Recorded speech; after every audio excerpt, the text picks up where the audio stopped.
Sawadee and welcome to another episode here for the Funky Pod, Mindful Media and Education this time. It's Mindful Media and Communication, usually the tagline, as you know. But it's the end of the semester, so I figured, hey, end of the semester?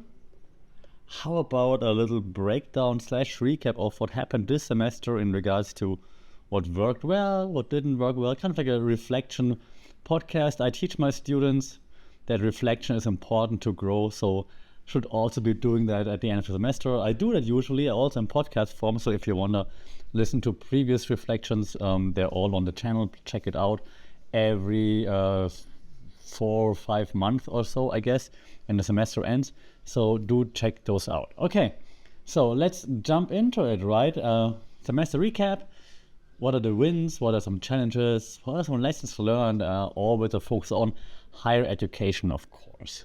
So, as I said, it's the end of the semester right now. It's exam time right now.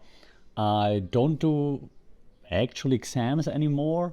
I have lots of project-based learning implemented in class. So we're having final projects, group projects, but also individual work, of course. Do not always just refer to group projects, because there are, of course, also always challenges within those, which we, of course, try to then tackle with peer reviews and reflection papers and the like. So yeah, let's see what worked, what didn't, and what we can maybe take away for the next semester, right?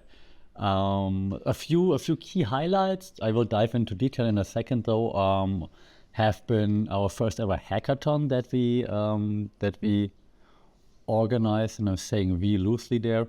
And we had an intercultural workshop that we organized, and I was lucky enough to have the freedom and have the cool students to actually do some creative experiments during class, which I will explain in a little bit as well. So I'm curious, like, as I'm gonna start to talk about my wins and challenges and so on and learnings, what were your challenges and your learnings, and maybe also the wins that you've seen over this past semester? It could be higher education, could also be like in a primary or secondary education. I'm just curious, like, how you try to maybe disrupt education, or at least change your style a little bit, try new things, to share what works, what didn't.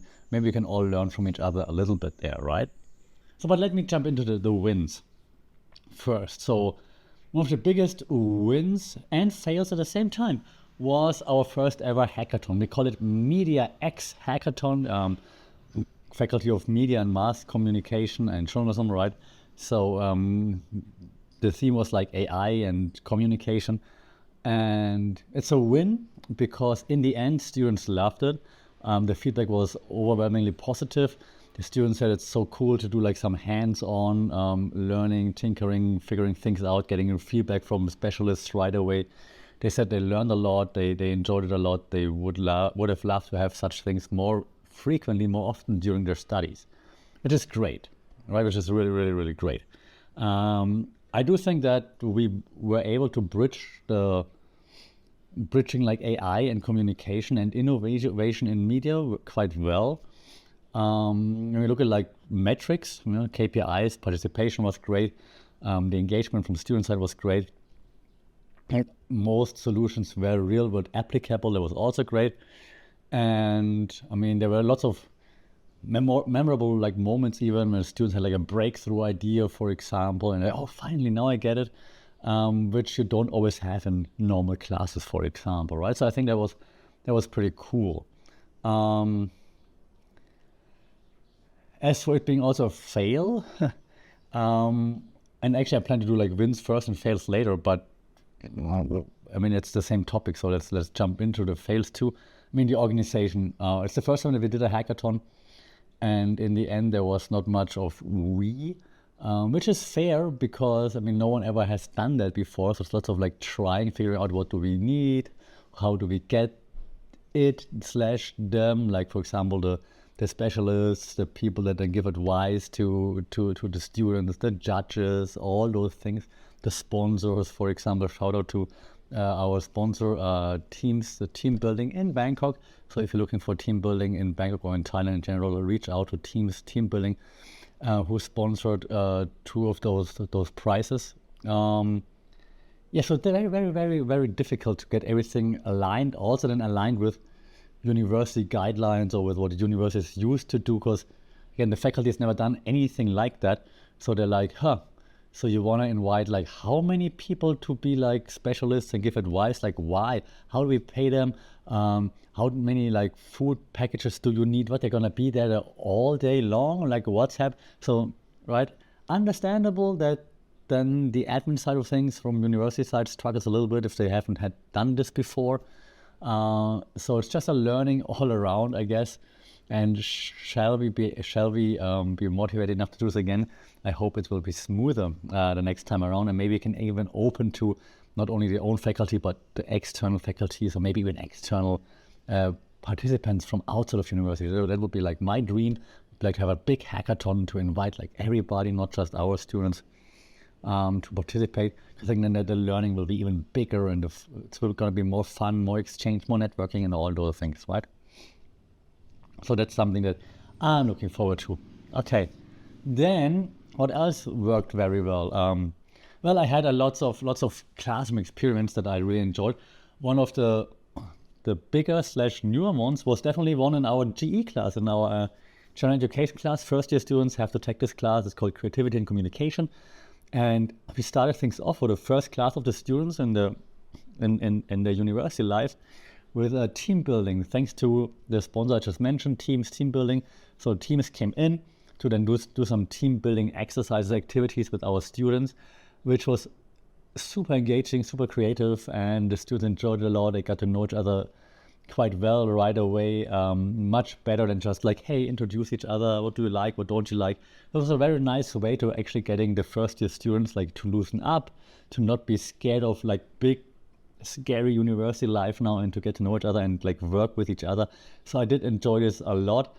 Students enjoyed it a lot. They're like, hey, we want this to have this now every single class, all those activities, from scavenger hunts to like then trust exercises, creativity exercises, and you name it, right? So it was pretty awesome. And the cool thing is also that like things like this, luckily, also fit very well into like our / mine, but also ours, like with my colleague, like approach to teaching, because we're very much like design thinking centered, I think, when it comes to how we structure our classes.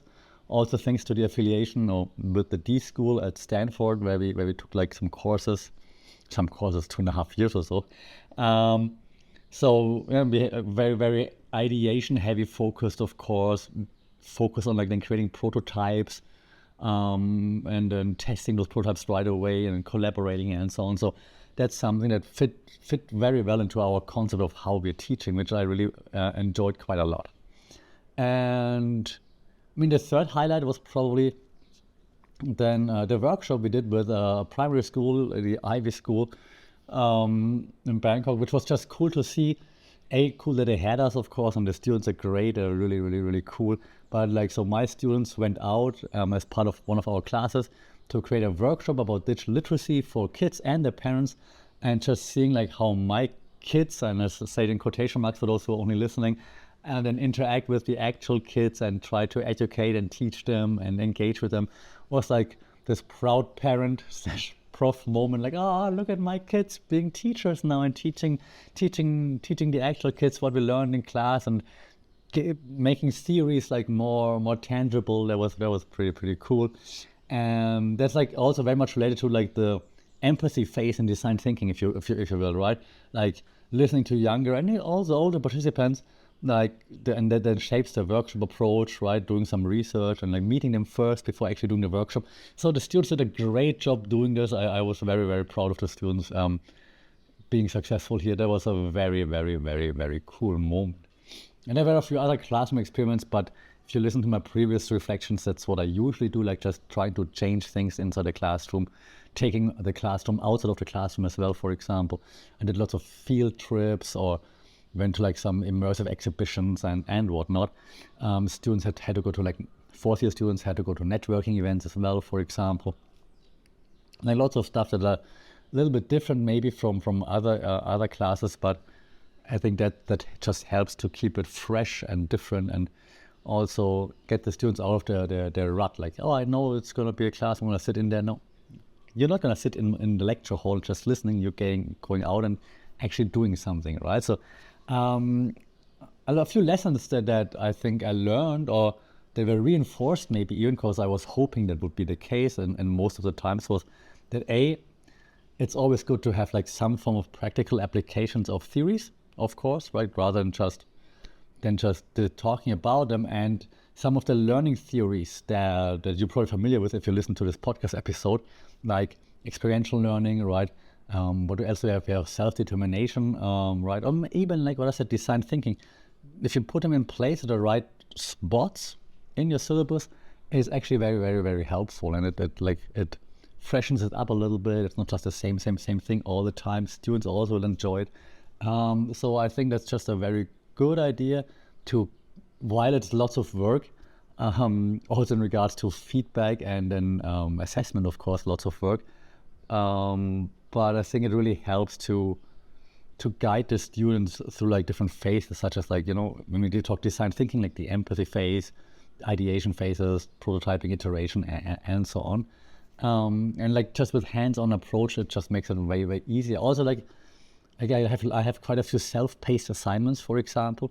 I think that's also important because self-determination, I think, plays in there as well. That you find your own way, you find your own speed, you find what you like, what you dislike, where you want to focus on, and so on. So just letting students explore a little bit more. And if you're familiar with what the D School is teaching, for example, like exploring over explaining, it's like a big approach there, which I like a lot. Like I actually stopped, like in the beginning I would lecture a lot because I didn't know any better, and then I slowly adjusted and like less lecturing, more exploring, and now like the lecturing is getting less and less, and you're getting more and more into the exploring part. And in the beginning, I don't even lecture much anymore. I just start with a prompt usually, and then like, hey, let's explore. What do we figure out? And then maybe I explain something, right? I lecture a little bit, or throw some lectures in there, here and there.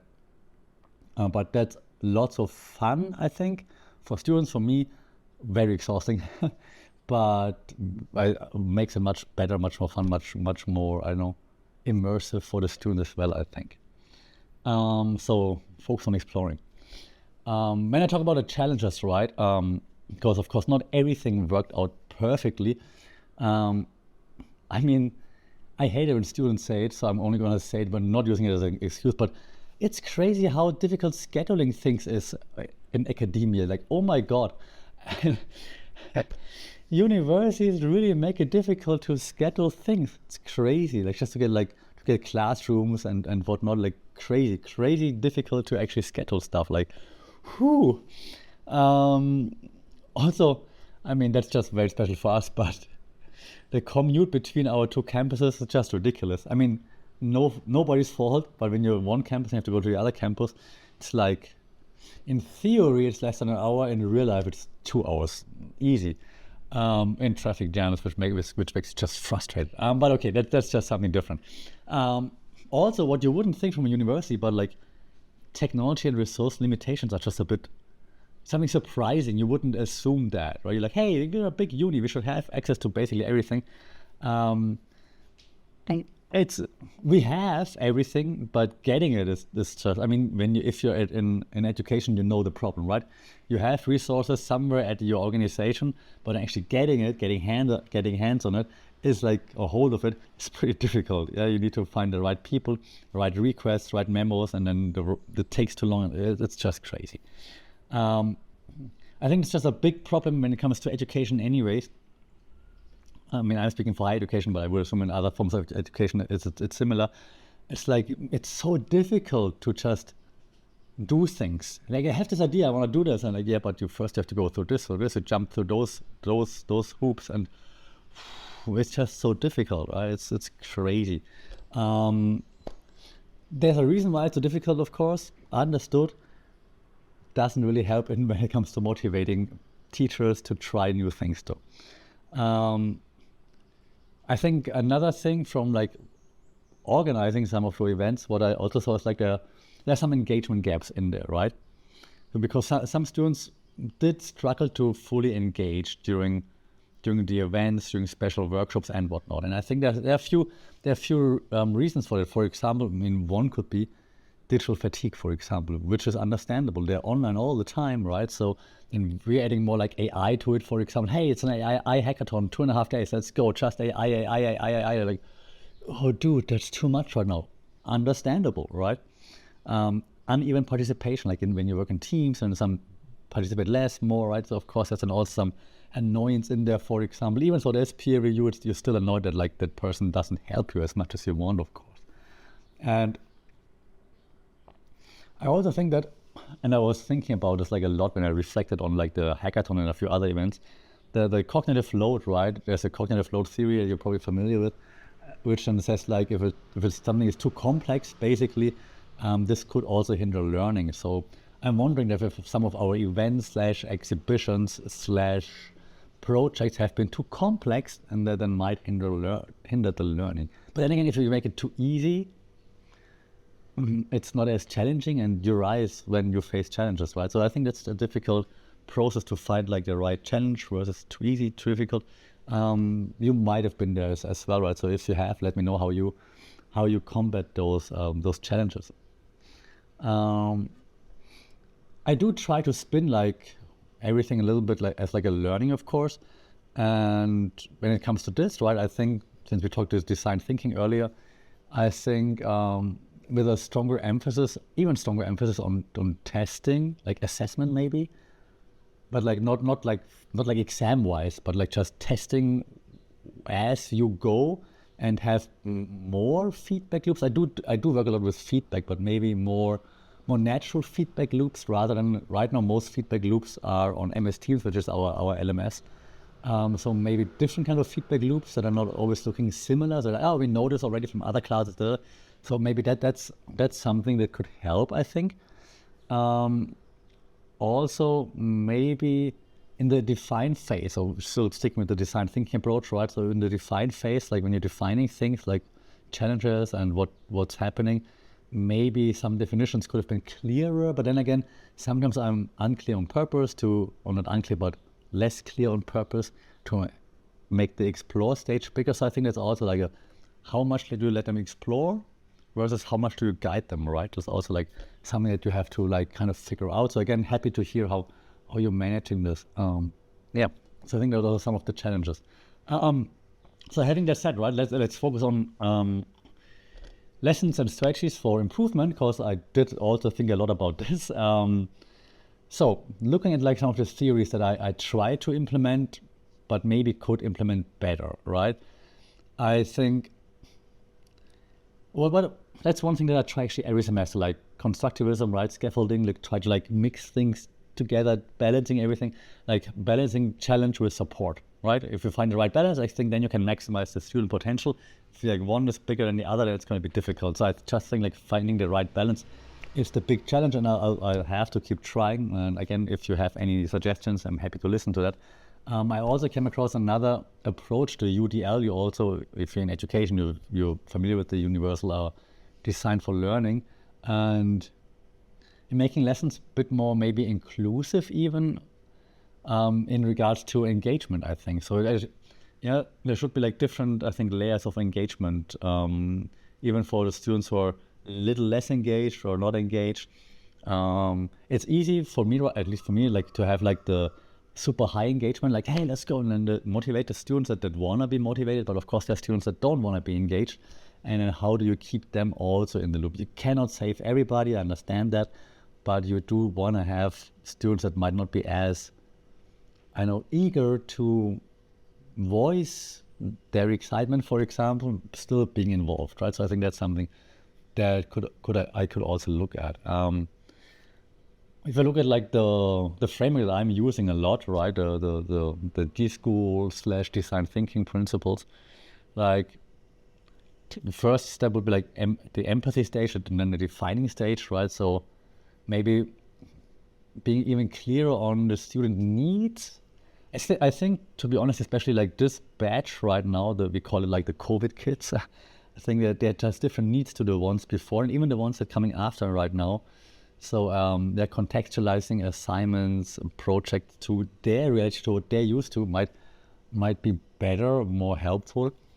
When it comes to ideation, prototyping, I want to focus more on like more rapid fire brainstorming and maybe more like low stake testing, like making more tests rather than like 2 or 3 big ones, I guess.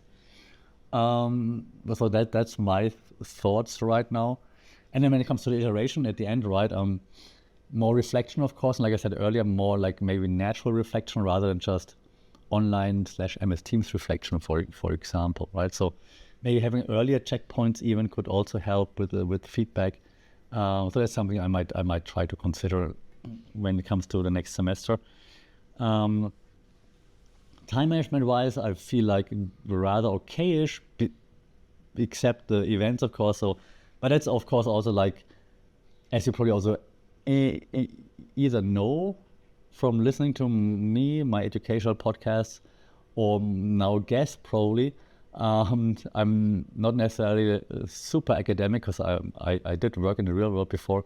And so I have this more agile project management mindset. So I think that's actually something that me and my students that in this regard all can actually also handle quite well, which props to the students for being agile and adjusting on the fly. So that's very, very good.